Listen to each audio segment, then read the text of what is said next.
Esta semana nosotros hemos terminado este periodo de 40 días de oración y que estuvimos meditando en el libro 40 días orando como Jesús.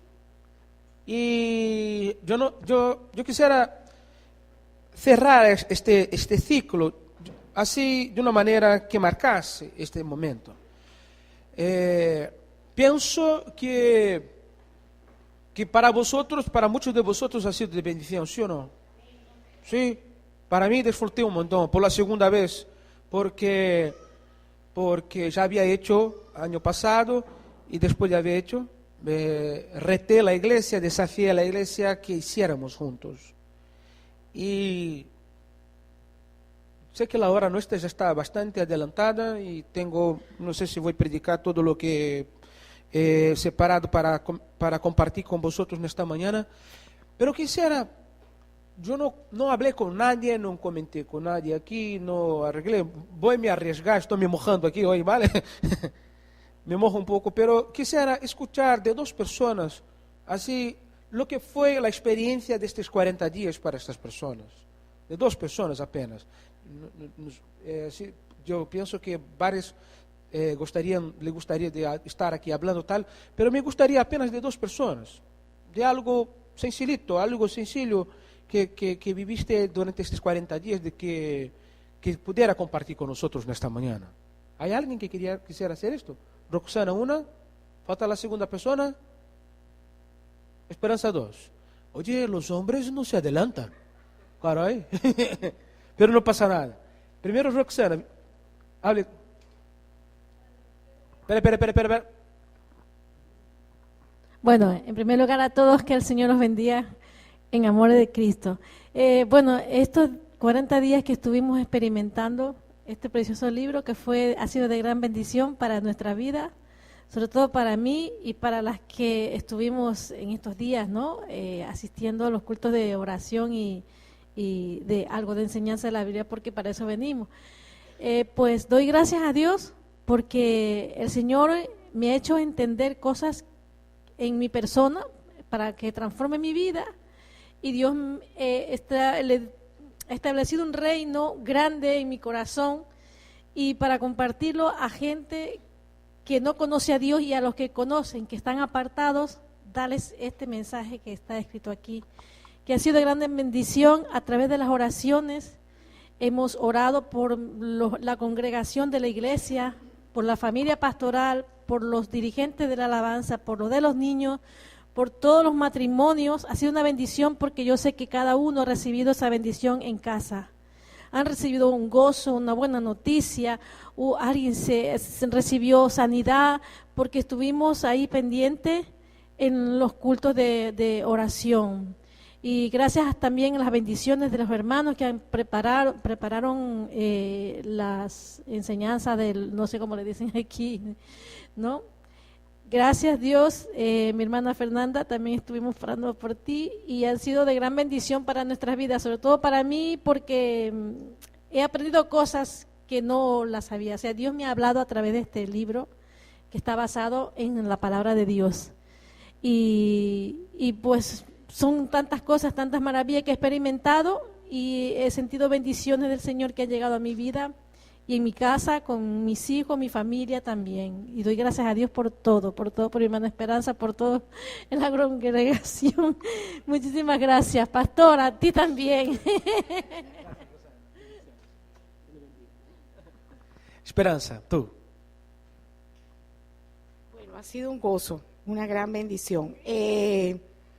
Era bien especial cuando compartíamos en los días de oración, como dice Roxana, que subrayábamos cada uno individualmente, subrayábamos las partes que nos parecían interesantes o que de llamar la atención, ¿no? De guardarlo en nuestros corazones.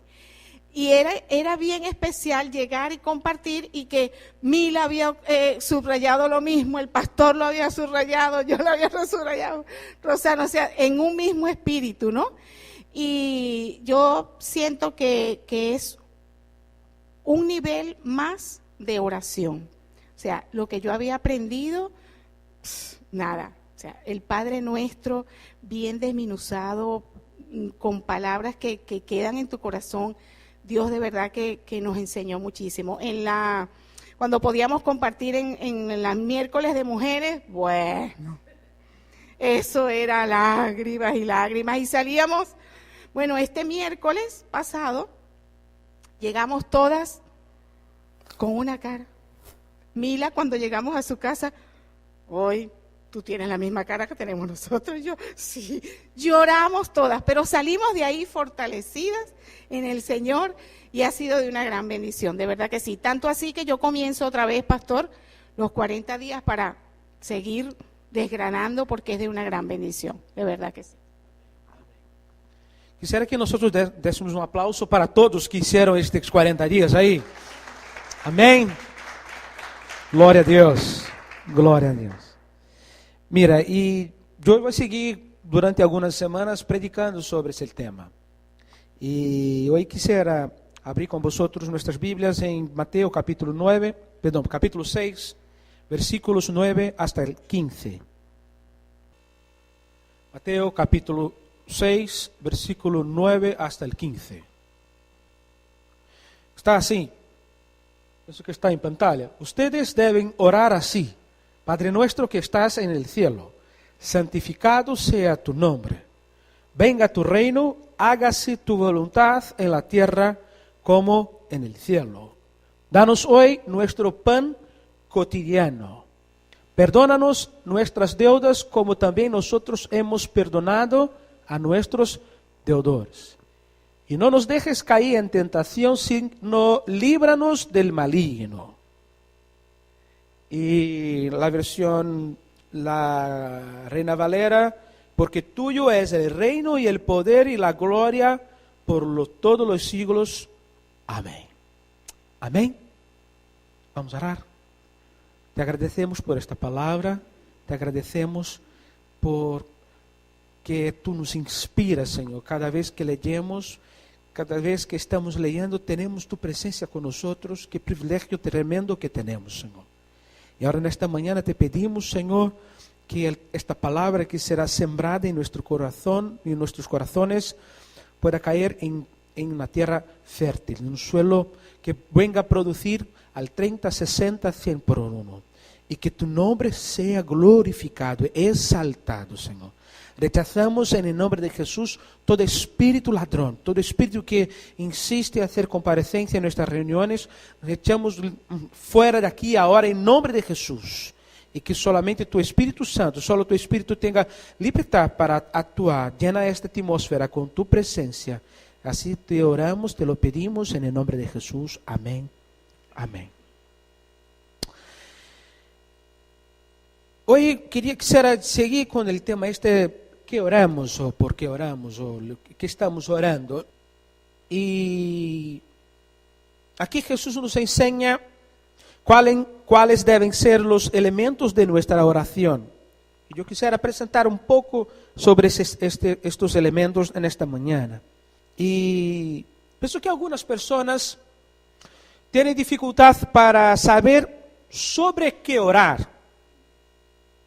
Parece que, yo escucho a veces, mira pastor, me pasa que a veces no tengo tema, no tengo asunto para seguir orando. Y no lo sé, y a veces me faltan palabras, no sé, y pienso que termina la oración porque faltan palabras. Sí, puede ser que sea una situación, un momento. Otros piensan que la oración es solamente un tiempo para presentar nuestros deseos, como si tuviéramos un listado y esto, y vamos así, haciendo así, tuc, tuc, tuc, tuc, y terminamos la oración. Pero Jesús nos enseña cómo transformar nuestra oración en algo que nos ayude a crecer espiritualmente la realidad que nos rodea. ¿Y cuáles son entonces los elementos de nuestra oración presentado por Jesús? Quisiera poner en un PowerPoint unas diapositivas, pero voy a intentar ser un poco ilustrativo con las palabras. Amén. La primera cosa es la adoración, si quieres apuntar ahí en la oración. Adoración. ¿Qué quería decir Jesús con la expresión santificado sea tu nombre? ¿Has dado cuenta de esto? Alguien podría preguntar, oye, ¿y el nombre de Dios no es santo ya por naturaleza? ¿Y por qué está orando así? Y interesante que hoy por la mañana, mientras estábamos estudiando sobre tomar el nombre de Dios en vano, la verdad que aprendí muchísimo. Y aquí quiero abrir un paréntesis de ilusionar a vosotros, retar a vosotros estar en la escuela bíblica. Porque aquí aprendemos muchísimo. Y nuestra comida es una comida casera. O sea, algo muy dentro de la palabra que aprendemos muchísimo. Y la verdad que hoy aprendí muchísimo sobre tomar el nombre de Dios en vano con el hermano Raúl. Pero en la cultura anglosajón, los ingleses, ellos llevan muy en serio ese tema de hablar el nombre de Dios en vano, porque no hablan God. Intentan cambiar cuando están nerviosos, my gosh, pero no hablan God, no hablan el nombre de Dios. Porque llevan en serio el nombre de Dios, como los judíos llevaban en serio. Pero, y principalmente en lo que se refiere a la cultura hebrea, el nombre representa la persona. Por lo tanto, Dios, por su propia naturaleza, es lo que es. Dios es santo. Dios ya es santo por naturaleza. Pero en esta oración, donde no solo reconocemos la santidad de Dios, sino que además, adentrarnos su presencia, tenemos conciencia de que estamos delante del Santísimo Señor.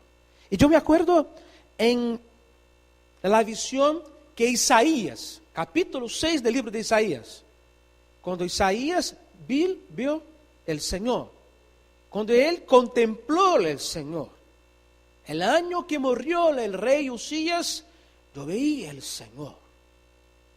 Y la sensación que tuvo Isaías cuando vio el Señor fue que él iba se desintegrando, iba desapareciendo delante de un Dios que es santo. Y la reacción que Isaías tuvo fue que, ay de mí, que soy hombre de labios impuros y vivo medio de la gente de labios impuros. Y vi el Señor. Es que cuando nosotros vemos la santidad de Dios, vemos nuestra situación de ¿qué? De que somos ¿qué? Pecadores. Es como antes cuando se lavábamos una ropa blanca y la ponía así para ¿cómo se dice? Para quitar la suciedad, ponía un producto tal y dejaba blanca. Yo trabajé en una fábrica que tenía, que la palabra esta, que el tejido, la tela, ¿cómo es? Que beneficia la tela, ¿sabes? Y blanqueaba. Y a veces poníamos un producto y la tela extra quedaba así un poco, no se quedaba blanco, se quedaba así como si estuviera un color de té, de un beige clarito, ¿sabes? Pero no es blanco. Y teníamos que volver el proceso para que pudiera quedarse blanco, porque el cliente había pedido una tela blanca. Y es como si nosotros delante de lo que es blanco estamos en este color o peor. Que a veces nos sentimos peores que esto. Y si nuestros ojos fueran abiertos para ver el milagro que sucede cuando oramos, caeríamos cara al suelo, ya que a través de la oración nos adentramos en la sala del trono de Dios en una audiencia privada. La verdad es que cuando nosotros oramos, nos metemos en una rutina. Es que como si fuera algo cualquiera. Esta semana yo estuve en Barcelona y uno de los programas que tuvimos allí por la tarde, que fue en casi todo un programa más administrativo y muchísimo trabajo, en una tarde tuvimos un tiempo para conocer la Sagrada Familia, la catedral esta de Barcelona, y fuimos invitados a visitar el Parlamento catalán. Y entramos, fuimos recibidos por el primer secretario de la mesa, y me parece que es 3 de septiembre, hay un día que es el día de puertas abiertas, o sea, que se puede la gente entrar y visitar, pero nosotros fuimos invitados especiales para estar allí, tal. Y conocemos cómo funciona, tal, las cosas allí.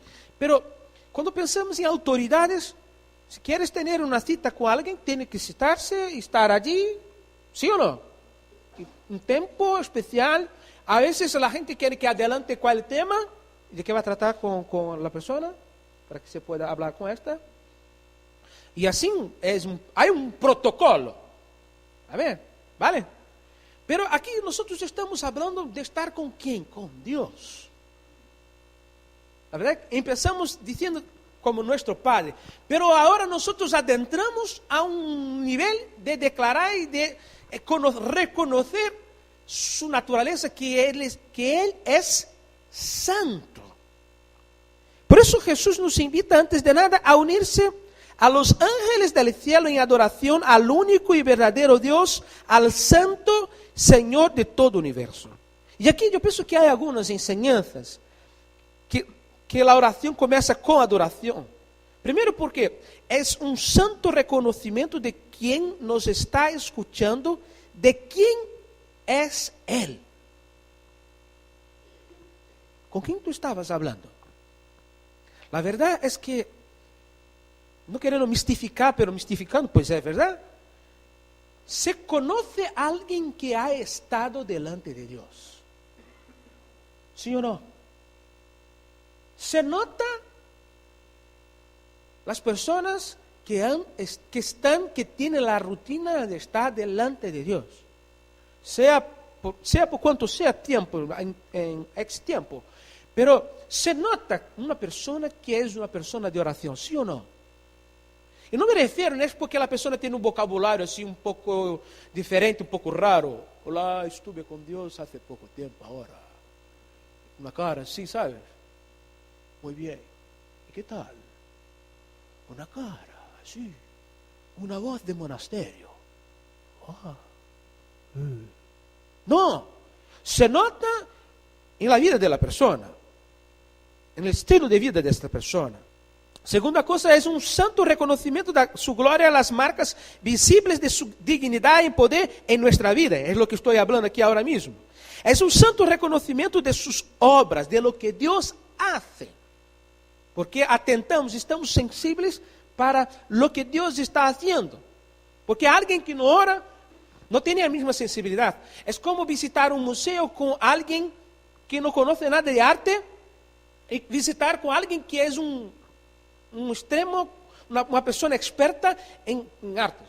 Y nosotros, volviendo a la semana que viví, nosotros visitamos Sagrada Familia con un expert en las artes de Gaudí, explicando detalle por detalle para nosotros de lo que quería hacer.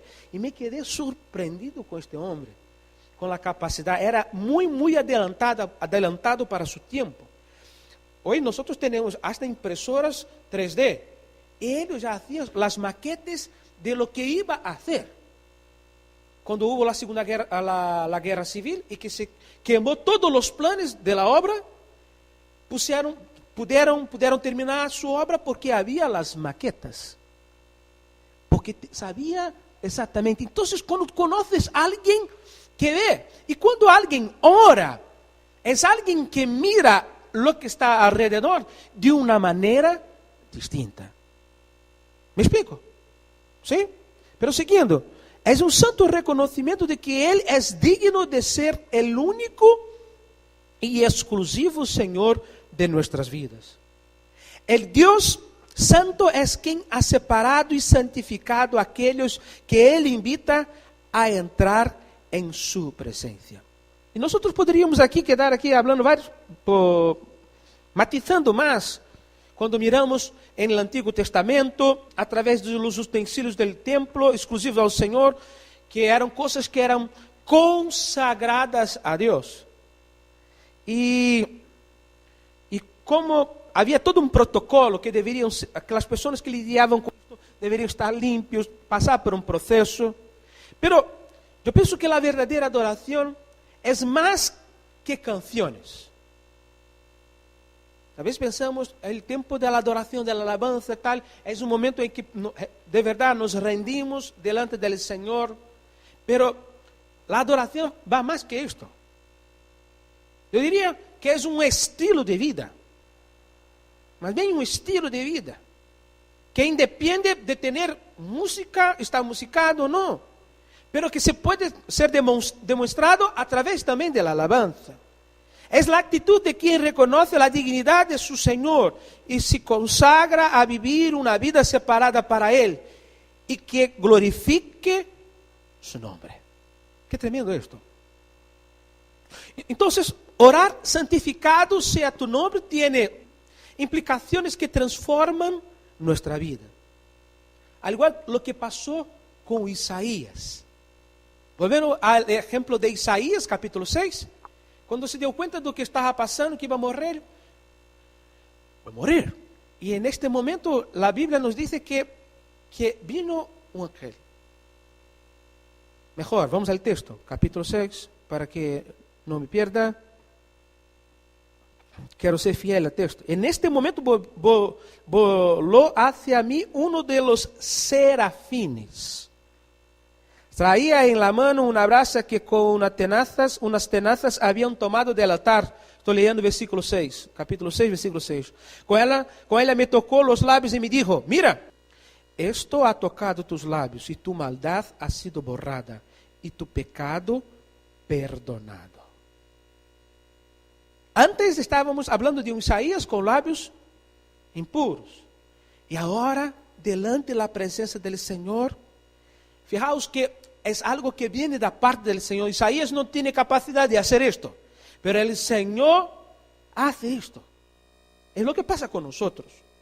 Cuando reconocemos nuestro pecado, nos arrepentimos delante de Él, nuestra maldad, nuestros pecados son perdonados.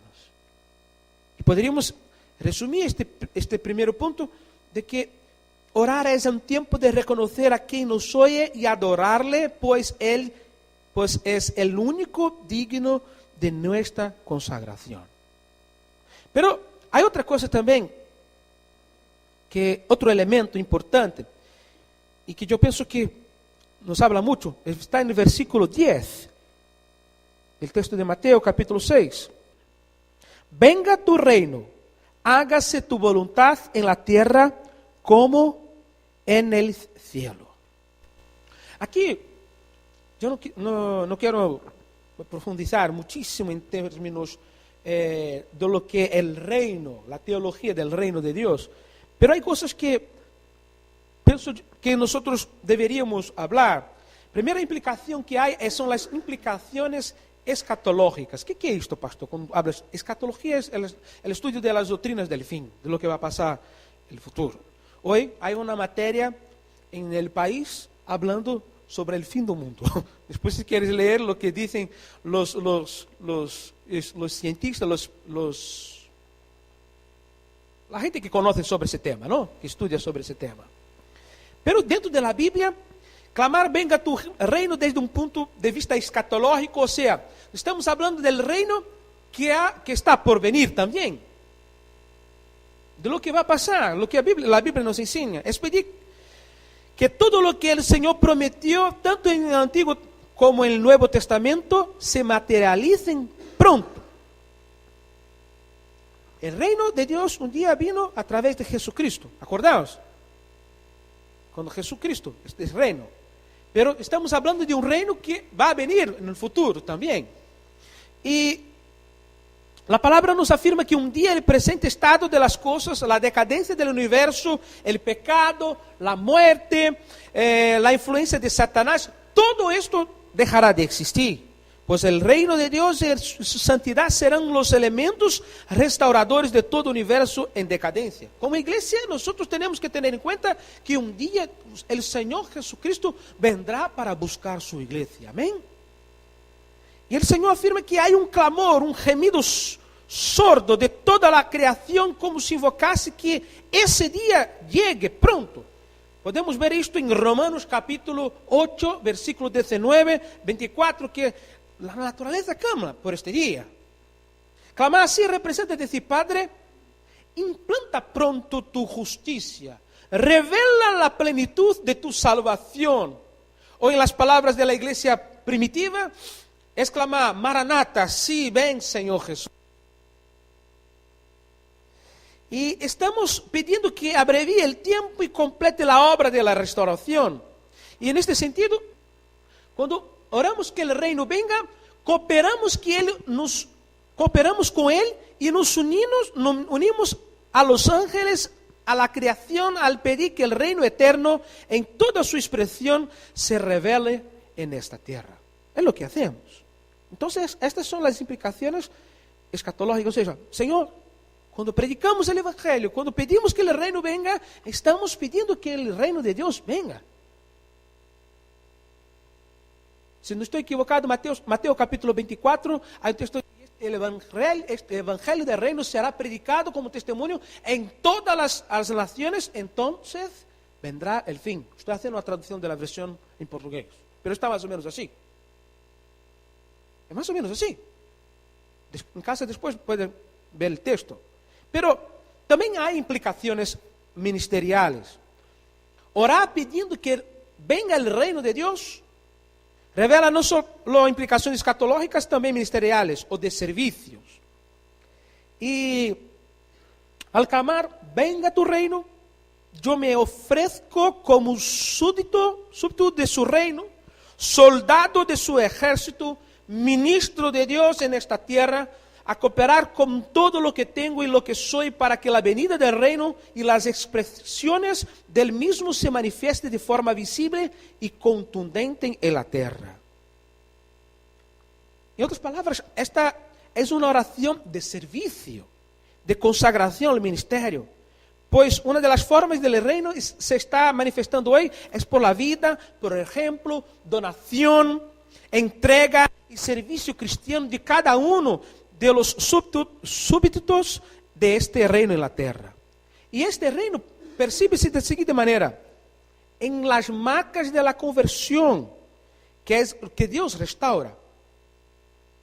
Cuando la gente ve que alguien se convirtió, oye, no sé dónde.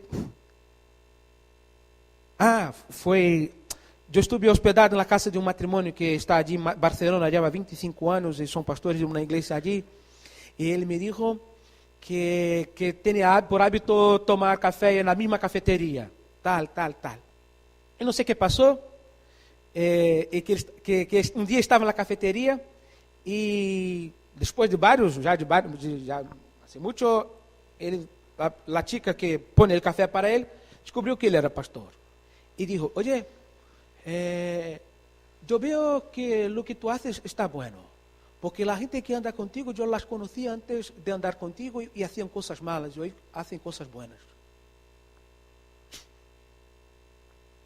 No lo sé lo que tú estás haciendo allí, pero es bueno, porque la gente que anda contigo, que suele venir aquí y tomar café contigo, antes de venir de estar tomando café contigo, hacían malas cosas, y hoy son personas diferentes. O sea, el evangelio del reino de Dios cambia la vida. Son las marcas del evangelio en la vida de alguien. ¿Me explico? Y esto es una manera. Se percibe el reino de Dios. Se percibe en los dones, en señales de gracia del reino, puestos al servicio del Señor. Alguien que sirve. No sirve apenas aquí en la iglesia, pero sirve a la comunidad. Y yo pienso que la iglesia manifiesta el servicio cuando sale de las 4 paredes. ¿Sí o no? ¿De qué manera? Cuando colaboramos, cuando aportamos en lo que estamos. En la liberalidad de los que entienden que su tesoro no está aquí, Sí. En el amor de Dios que nos lleva a ponerle en primer lugar en nuestras vidas. Son cosas, son marcas. Pero yo pienso que esta oración ha faltado mucho en los labios de los cristianos. Nuestras oraciones en la mayoría de las veces no son compromiso con los propósitos del reino, sino que queremos construir nuestro reino personal mediante el poder del Rey eterno. Estamos interesados por lo nuestro. Cada uno con lo suyo. Si yo me voy bien, muy bien. Si el otro no va bien, da igual. Pero esto no es mentalidad del reino de Dios. Un ejemplo práctico era la iglesia primitiva. Sus sentimientos que eran cooperadores para la construcción de este reino. Por eso amaban a las personas, colocaban sus bienes a disposición del Señor. Eran ousados predicando el evangelio, incluso delante de las persecuciones. Buscaban los dones del Espíritu para servir mejor al Señor. Vendían, algunos vendían todo. Llegaban al extremo de vender todo, porque pensaban que Jesús iba a venir por aquellos días y ya no. Pero se nota esta disposición de servir al Señor. Y por último aquí, hablamos de las implicaciones escatológicas y hablamos también de las ministeriales, pero hay una última que son las que podemos decir llamar de misiológicas. Perdona por los términos así que estoy utilizando, pero yo quiero que vosotros entendan más que los términos, entendan el concepto de la cosa. Pero tengo que dar un nombre. Esta oración tiene grandes implicaciones misiológicas, ya que Jesús nos reveló cuándo será respondida integralmente. Aunque el reino se revele localmente, se implante progresivamente, tanto en el tiempo como en la geografía, hay una promesa que no podemos olvidar. Mateo 24:14. No hay manera, tengo que leer. Había dicho que iban a leer en casa, pero vamos a leer. Está en pantalla. Podemos leer todos juntos en pantalla el texto. Juntos, leemos. Y este evangelio del reino se predicará en todo el mundo como testimonio a todas las naciones. Entonces vendrá el fin. Hasta aquí mi traducción no estaba mala. El evangelio del reino será predicado en todo. ¿A dónde? En todo el mundo. Hablando de espacio, de tiempo y geográficamente también. Cuando el evangelio del reino sea anunciado a todas las naciones, Jesús volverá y destruirá todo el poder satánico que aún resiste la implantación de su reino. Pero yo quisiera avanzar un poco más. Por eso orar, venga tu reino, es comprometerse con la obra misionera en toda la tierra. Voy a repetir. Orar, venga tu reino, es comprometerse con la obra misionera en toda la tierra. Pues cuando lo hacemos, estamos acelerando la instauración de su reino. Y yo pienso que si hoy nosotros estamos aquí, fue porque alguien nos ha predicado el evangelio. ¿Sí o no? Una de las cosas que yo escuchaba cuando nosotros estábamos preparando para venir para aquí, alguien nos decía, oye, ¿y no hay tanto sitio aquí en Brasil donde se necesita predicarse el evangelio?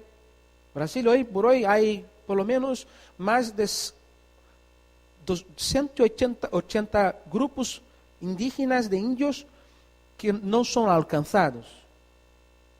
Y dentro de estos, me parece, no llega a 50 los pueblos que tienen la Biblia en su idioma. Hoy la inmigración crece muchísimo en Brasil. O sea, hay un colectivo de extranjeros que necesitan ser alcanzados. O sea, por la necesidad. Pero yo contesté de la siguiente manera. Oye, nosotros no somos movidos por la necesidad. Nosotros somos movidos por la visión que Dios nos ha dado. Y Dios nos ha dado la visión que nosotros tenemos que marchar a España.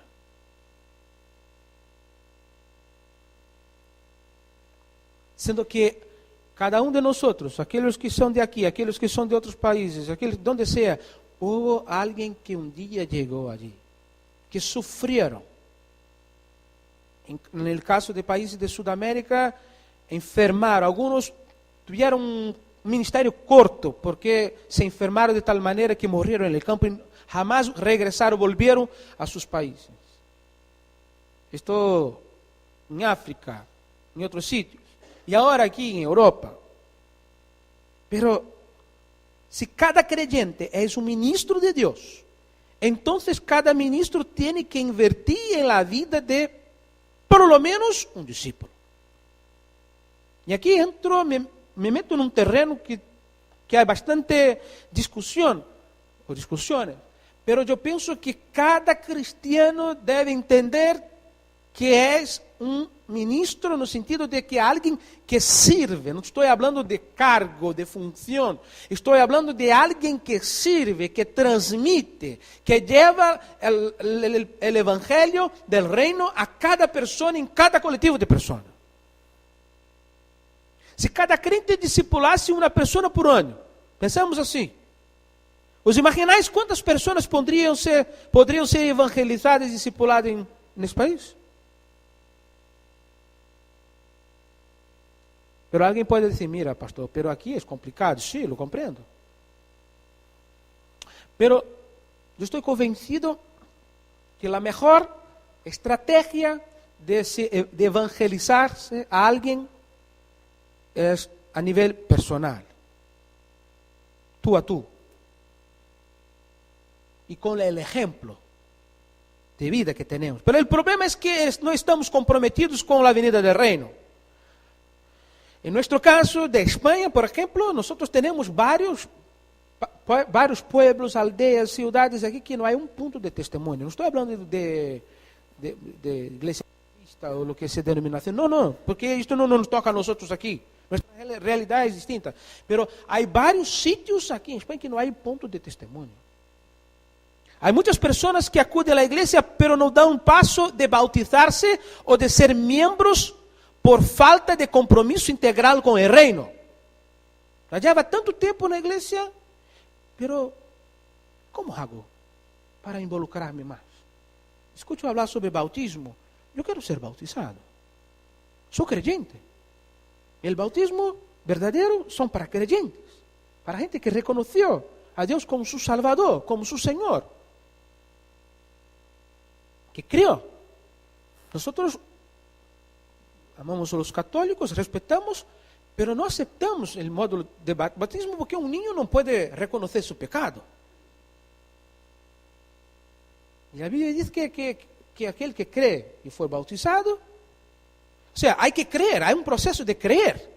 Es un testimonio, el bautismo es un testimonio público de que mi vida fue cambiada y de que yo hago parte de una comunidad, yo me identifico con esta comunidad. ¿Me explico? Y es esto. Pero también hay peor aún, perdón. Hay muchos miembros que no ponen sus dones a su servicio al Señor. Están guardando sus dones, sus talentos, su manera, sus puntos fuertes. Y que a veces, no sé qué pasa, la persona a veces está un poco así, tal, preocupada, porque y lo que la gente va a decir de esto, tal. Cuando hay la necesidad, Dios ha puesto la necesidad, está claro, como dice un pastor allí de Valencia, más claro que sopa de asilo. O sea, se ve, se nota. Y Dios está esperando que tú, mira, yo quiero servir en esto. Muchos creyentes, ahora voy a tocar un tema un poco complicado, pero me voy. Muchos creyentes no devuelven sus diezmos al Señor. No entienden que sus recursos son del Señor y que deben servir para que la obra de Dios se expanda en la tierra. Yo no tengo problema en hablar sobre diezmos y ofrendas. Primero, porque yo no veo el dinero. Hay quien controla esto aquí en la iglesia, que son los tesoreros. Y segundo, porque veo que el dinero es un tema muy espiritual.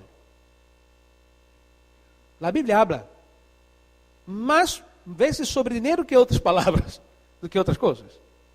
Pero lo que quiero decir es reconocer al Señor como el dueño de lo que es nuestro. Y que cuando nací no he traído nada. ¿Alguien trajo alguna cosa aquí cuando nació? Solo la bolsa esta que rompió y que vino y tal, el médico lavó, limpió, tal. Pero nada. ¿Y cuando morimos? Vamos a llevar algo. Hay algunos millonarios exóticos ahí que hacen unas cosas así un poco raras. Pero queda allí, hombre.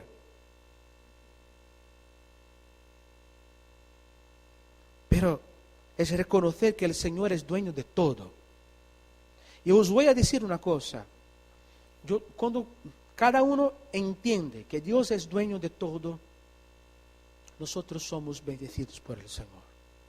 ¿Cuántos aquí han sido bendecidos por el Señor, por su bondad, por su misericordia, por tener un corazón generoso? Sí. Esto sucede porque no hemos hecho la oración de cooperación con que el reino venga. Y tú, oh Señor, úsame. Oh Señor, úsame a mí. Estoy aquí porque quiero ser usado por ti, Señor. Y por último, quiero ser rápido. Mateo 6, capítulo 6, versículo 10. La segunda parte de este versículo está así. Hágase tu voluntad como en el cielo, así también en la tierra. El Padre Nuestro es una oración que solo puede ser hecha por un discípulo, ya que solo tendrá sentido en los labios de alguien verdaderamente comprometido con el Señor. Es una oración de sumisión incondicional. Yo me someto al Señor. Es la oración que nos enseña a poner en práctica el hecho de dar primer lugar al Señor, su reino y su justicia, por encima de nuestros deseos o voluntad. Por eso oramos, hágase tu voluntad como en el cielo, así también en la tierra. Pero orar así representa una gran lucha en nuestro corazón humano. Y aquí yo pienso que hay algo muy interesante que deberíamos matizar. Hay personas cuya mayor dificultad para entregar sus vidas a Jesús es precisamente que no entiende que la voluntad de Dios debe estar siempre por delante de la suya propia. ¿Sí o no? Que los planes de Dios deben tener prioridad sobre los suyos propios. Esas personas consideran que esto es como mínimo una invasión de privacidad. Y hablando en un contexto en que se respeta muchísimo la individualidad, vivimos una sociedad individualista, aunque haya entre nosotros varias culturas en que la gente vive en lo colectivo. Hay algunas culturas aquí, en España por ejemplo, que las personas son en bloque, todos juntos, ¿no? Cuando llegan al mercado, llegan todos juntos. ¿Saben de quién hablo, no? Hay otras culturas que la gente hace las cosas sin que se perciba que la persona está allí, ¿sí o no? Que vive lo suyo, tal. En Brasil, por ejemplo, uno pasa por la calle y ve otro en autobús. Oye, sábado va a estar allá, ¿eh? Y la gente dice, aquí, no sé, en una cultura europea nunca va a hacer esto. Sí, oye, este es raro, ese tío. ¿Qué piensa? Yo tengo que saber la vida de él. Hay culturas que se entrega un folleto para la persona. Oye, este es un folleto, un mensaje. Oye, muchísimas gracias. Ay, vale, con calma voy a leer. Aquí en Europa, en varios sitios, en Cataluña, por ejemplo, está prohibido entregar folletos. Porque consideran esto una invasión de privacidad. ¿Y tú? ¿Qué dices? No se puede. Y hay quien piense que cuando hablamos de que el reino de Dios venga, estamos hablando del reino, que dejar que Dios tome cuenta de esto es una invasión de privacidad. Y orar, hágase tu voluntad, no es una resignación dolorosa ante la calamidad incontrolable, sino un grito de fe y esperanza ante cualquier circunstancia, y la certeza de que aquel que todo conoce y ama, sabe lo que es mejor, y por eso descanso en sus brazos. Y yo quisiera terminar este punto y terminar el mensaje de hoy acordando de uma anécdota muito interessante que uma vez escutei. Cuenta que houve incêndio em uma casa e um niño quedou atrapado em um piso. Todos le pediam que saltasse. E antes que las llamas le alcanzassem, pero ele não saltava, hasta que chegou su padre. Y él le llamó por su nombre. Y el niño reconoció su voz. Y el padre le dijo, puedes saltar, que papá te va a recoger en sus brazos. Y el niño respondió, pero papá, hay tanto humo que no puedo verte. Y el padre le dijo, pero yo sí que te veo a ti. Puedes saltar. Y el niño simplemente saltó.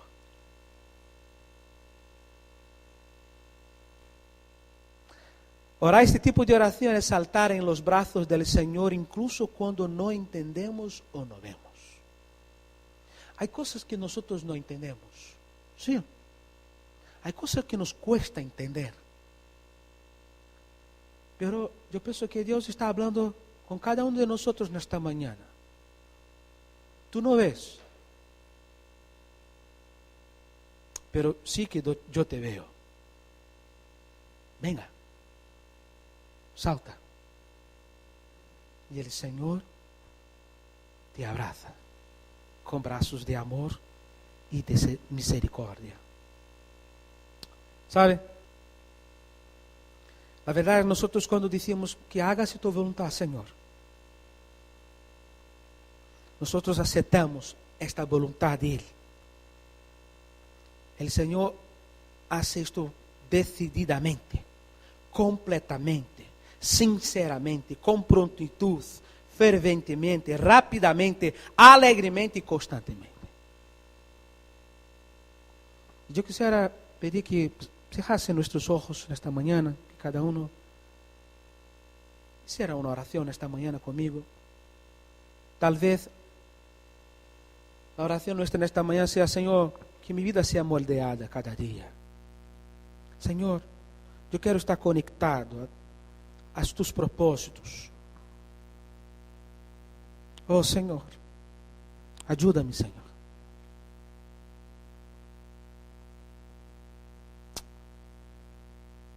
Me ayuda a hacer una oración de sumisión, Señor. Estar sometida a tu voluntad, Señor. Oh, Señor, de hacer una entrega absoluta, total.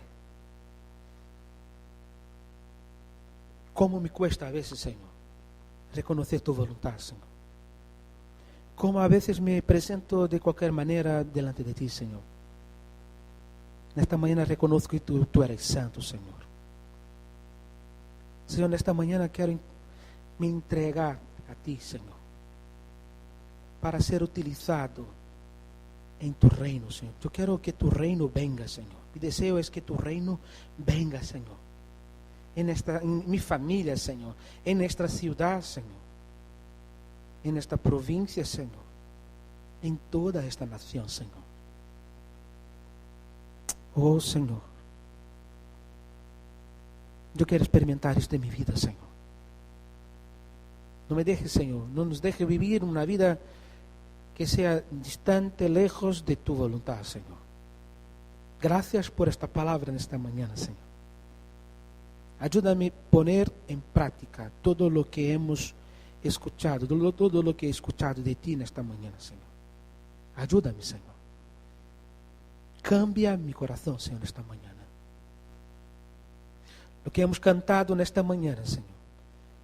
Que mi vida sea renovada por ti. Renuévanos, Señor, en esta mañana, Señor. Contamos contigo, Señor. Te necesitamos, Señor.